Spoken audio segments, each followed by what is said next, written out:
Okay, today I'm joined by Laura Caldwell, and Laura works on the Kingston campus for international education. Welcome, Laura.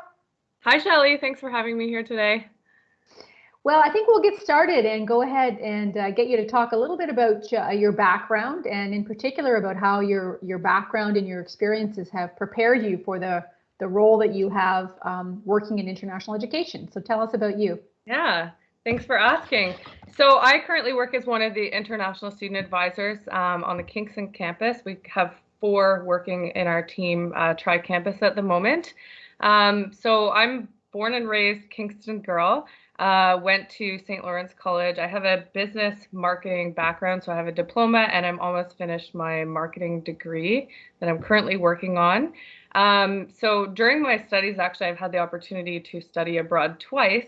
So I did an exchange in Mexico in my second year, which I just found out yesterday was 13 years ago.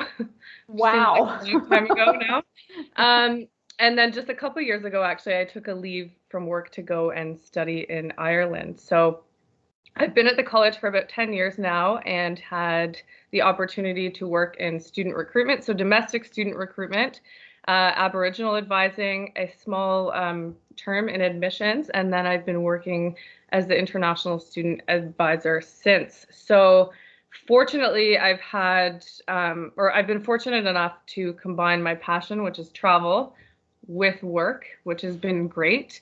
And I really think that I tell this to everyone that asks, but my decision to go and study in Mexico, I think really changed my life and opened up so many different opportunities for me and really kind of first introduced me obviously into the international education industry, but it also gave me that firsthand experience of what it's like to be an international student and arrive in a new country, not really speak the language, never have been abroad before, and really kind of put myself in our students' shoes now. Right. So the position that you have right now, Laura, as an international student advisor, maybe you could talk a little bit about what the main areas of focus are for you in that job. As you say, you're one of 4 different international student advisors who work across the 3 campuses. Yeah, so really our role as international student advisors, it's changed somewhat over the years. So when I first started at the college, we hovered around 80 to 90 international students. And as we all know, we're far above that number now. Yeah. So the role has changed a little bit over the years, but really the main focus is assisting international students through their journey and through their transition to adapting in a new country, but also in a new academic environment. So we may be helping with some academic advising, collaborating with the student success facilitators and the faculty team, helping students really work through the cultural barriers and those kind of key transition pieces. So helping orient them to a new country, which has a lot of different factors involved, and helping them integrate into the community. And then a big piece, of course, is immigration advising. So all of our international student advisors have regulated immigration consultant licenses to assist students with that as well. Right. Yeah, that immigration piece is such a big portion of what you do, because you do have that registered status to be able to talk with them about immigration matters that are so key. I mean, the only reason that the students are allowed to be here is because they have a student visa, and that's the key to them being able to reach their dreams, right? So what do you find, Laura, is the most satisfying part of your job?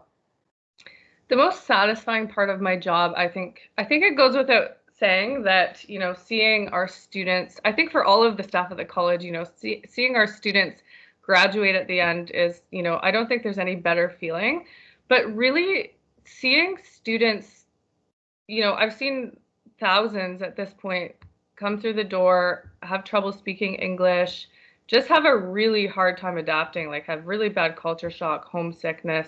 And then, you add in a lot of other external factors from their home country, they may have a hard time in the beginning, and really being able to kind of support them through their journey. And then again, seeing them at graduation, and they've just grown so much over the 2 or 3 years that they've been with us. I think that's definitely the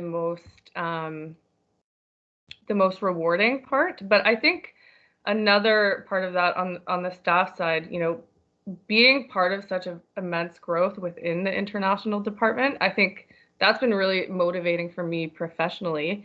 And it's given, me some creative freedom over the years to kind of work on new programming and look at, how do we need to adapt for our changing demographic of students. And it's been motivating to just continually improve our programming for students, if that makes sense. Yeah, absolutely.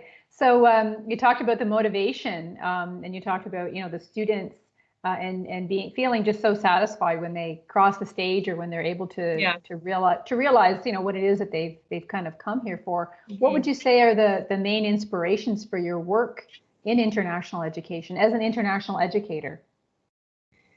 Main inspirations for my work. I mean, I think it's just really, I'm probably repeating myself here, but just knowing that you really have that big of an impact on someone's life. I mean, I've had students come back to me after they graduate, or send me really nice messages and say, I couldn't have done this without you, or you made a huge difference in my life. And I think we all do that for students, whether you're faculty or student services. But I think that's probably my biggest inspiration.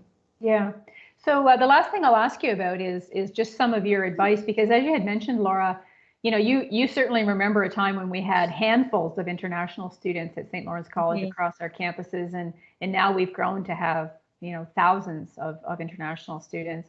So we're definitely taking a much more kind of international outlook and becoming a much more kind of globally engaged college. Mm-hmm. And as we move into that terrain, this a lot of becoming international is new for a lot of people at our college. And I'm wondering what kind of advice that you would give to our SLC community about how best that they can support this move to global engagement, and in particular to international students who come to us.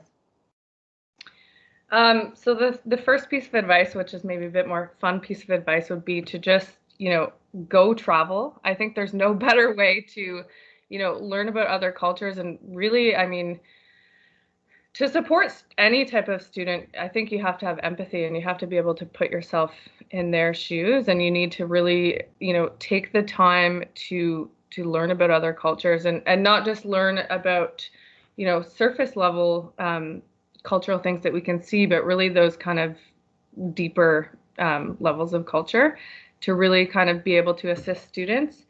I think really the biggest thing is just to keep learning. Obviously, as our student demographic changes, whether they're international, Aboriginal, any type of student, I think we need to be willing as an institution to keep learning how we can keep serving that changing demographic best. I think certainly try to keep an open mind.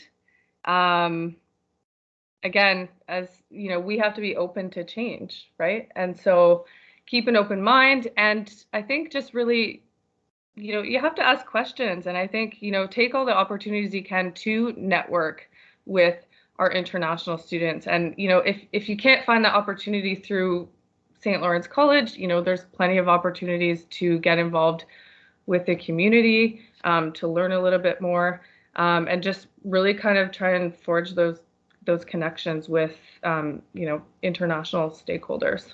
Mm-hmm. Good advice. Okay, Laura, well, that's all the time that we have for today. Okay. Thank you so much for talking with me. I really appreciate it. And take care and have a great day. Thanks for having me. Take care.